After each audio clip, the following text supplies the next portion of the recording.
Hello! Isang magandang hapon, magandang ngiti ko sa inyo mga kasari-sari test ko dyan. Kumusta kayo? Ito na naman ang ati Tintin ninyo na panay ngiti. Siyempre, hindi naman magtaas yung benta ko kung magsimangot ako ang magdami sa akin kulubot. Sa mga hindi pa nakakakilala sa akin, ako si ati Tintin. At sa mga datihan ko ng subscriber na patuloy na sumusuporta at nanonood, thank you po ng marami. Sa mga hindi pa nakasubscribe, please naman, makiusap na si ate Tintin. I-subscribe mo na yan, sisi. Ano ka ba?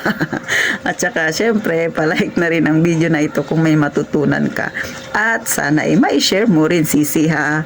Ngayon, ito na, pag-usapan natin. Tanong ko sa'yo, bago ako magsimula ng topic. Ikaw na may tindahan, na maliit ang tindahan mo kagaya kay ate Tintin, pinapasweldohan mo ba, sisi, ang sarili mo? Kumukuha ka ba ng sweldo? Siyempre, itatanong ko rin yan sa sarili ko. At siyempre, sasabihin ko sa inyo para malaman ninyo. Abay, oo. Pagod-pagod kaya magbantay ng tindahan. Tapos wala akong sweldo. Ako, empleyado pa rin. Tapos delayed, di ba? Ang sweldo. Mga kasari, totoo po, kumukuha si ate Tintin ng sweldo ko sa aking tindahan. Huwag ka muna magtaas ng kilay. Siyempre, papaliwanag ko. Para ito sa mga baguhan pa lang sa pagtitindahan at sa mga nag-iisip na magkaroon ng tindahan, ha? Sana makakuha kayo ng idea kay ate Tintin. Siyempre, nung unang mga buwan, hindi pa ako kumukuha ng aking sweldo sa aking tindahan. Mga ilang buwan pa. Bakit? Paano lalago yung aking tindahan kung dudukutin ko kaagad yung aking kita? Diba? Yung kinita ng aking tindahan. Pauna lang, mga kasari, iba yung kita sa benta. Yung benta, pangkalahatan yun. Yung kita, kung magkano. Diba? Kung ikaw ay 20% pumatong, so ihalintawlad natin, diba? Kung 2,000 ang yung napagbentahan sa buong maghapon hanggang gabi, ang magkano ba ang pinapatong mo? 10% ka ba? 15% ka ba? 20% ka ba? Syempre, doon na tayo sa 20%. Makatotohanan yun, kay mahal ang bilihin ngayon. I-times natin sa 20% na patong mo. So, syempre, sa 2,000 na benta mo, meron kang 400 pesos na kinita. Ganon, sisi. Siyempre, ang ate Tintin, hindi ko yan lahat kinukuha. Kung sa akin man yan, hindi ko lahat kinukuha. Sabi ko nga sa inyo, nung mga unang buwan, ay hindi talaga ako kumukuha pa ng sahod. Bakit? Kasi nga, syempre, nandoon pa ako sa nag-uumpisa pa lang, tapos gusto kong lumago kagad yung aking tindahan. Pero, nung medyo tumatagal na ako, gumaganda na ang itsura ng tindahan ko, dumadami na ang paninda ko, nagsisiksika na sila, saka ko na pinasweldo yung sarili ko.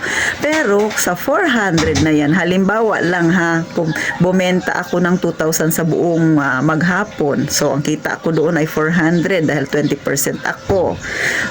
Hindi ko yan kinukuha lahat. Minsan 200 lang, minsan 100 lang. Diba? Katumbas na ng 50% or 25%.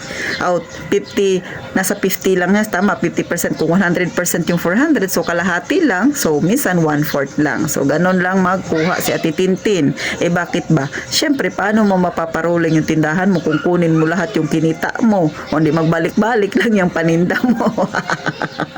Hindi yan maglago. So, kailangan, wag mong kukunin lahat yung iyong kita.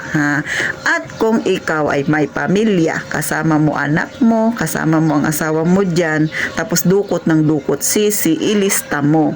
Pagkatapos ng buong mahabang maghapon, itotal mo kung magkano ang iyong benta, tapos ibawas mo doon kung magkano ang iyong kita.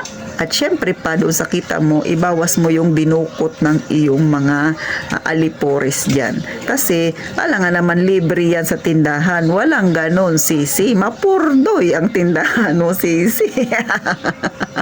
Kumuha ka na ng sweldo mo, tapos may libre pa yung mga anak mo. Anong mangyari sa tindahan mo, sisi? Wala pa isang taon, lubog na. So, ganon mga kasari. Ito ay para lang naman sa mga baguhan pa lang na nagtitindahan. Baka nakakalimot ka, negosyo yan. Hindi yan para dukutan. Mga kasari, ha? Nagnegosyo ka para lumago, para kahit paano makatulong sa pamilya, hindi para ilibre ang iyong pamilya diyan sa iyong negosyo. Ha? Paano kikita yan kung lahat ng iyong sweldo kinukuha mo na nga, pagkatapos dumudukot ka pa, ha? Talagang lubog yan, sisi. So ganon ang style na Tintin, ha?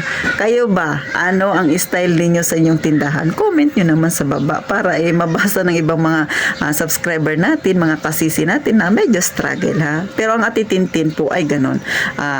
Sa mga nagtatanong, may isa akong subscriber nagtanong siya sa akin, Ate Tin, single ka pa ba? Single po ako pero with sidecar.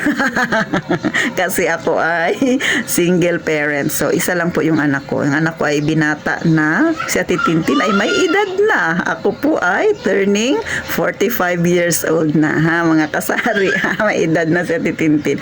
Yung aking anak ay 22, magto-23 na siya. So may trabaho na siya, buhayin niya yung sarili niya. Minsan dito naman siya sa akin na uwi. Doon sa kabilang bahay ko, may kubo-kubo ako doon, so doon siya nakatira. Dito sa aking bahay ay ako lang talaga dahil maliit lang yung aking bahay. So sabi ko sa kanya, buhayin niya yung sarili niya, pero minsan dito naman siya kumakain ng tanghalian. So ganon, kailangan maging matutunan niyang tumayo sa sarili niyang paa. Hindi panay si mama ng si mama. Kaya mapurdoy ang tindahan ko, mga kasari. So ganon. Kayo mga kasari, paano ang style ninyo sa inyong tindahan, ha? Mga simpleng kwentuhan lang, share nyo naman. Malay mo, may matutunan ako sa inyo at pwede nating i-share din sa ating mga kasari dyan na nakikinig kay at nanonood kay Ate Tintin, mga kasari. So ganun lang, habang nagmamarites ako sa inyo, sa totoo lang, ako ay nagre-repack ng ito face mask, mga kasari. Maliit lang yung puhunan pero malaki yung kita. Ito, yung isang ganito ay parang 100 pieces yata ito, tas 5 piso yung benta ko, pero nilalagay ko siya sa plastic kasi karamihan bumibili ay estudyante. So yun yung sinasabi na magbenta ka ng mura, bumili ka ng murang produkto na pwede mong ibenta na abot masa, di ba? Abot naman ng mga masa, pero malaki yung kita mo. So ganun. So hindi lang siya 20%, malaki ito, mahigit pa ito 100%, mga kasari.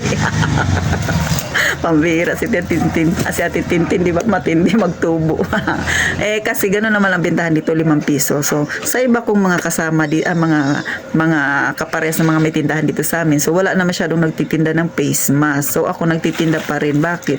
May nabili pa rin marami at kadalasan estudyante. At sa tingin ko, hindi naman na ito mawawala pa. Kaya sige lang ako ng sige. Sa totoo lang, mga kasari, ako ay isang ganito sa isang linggo.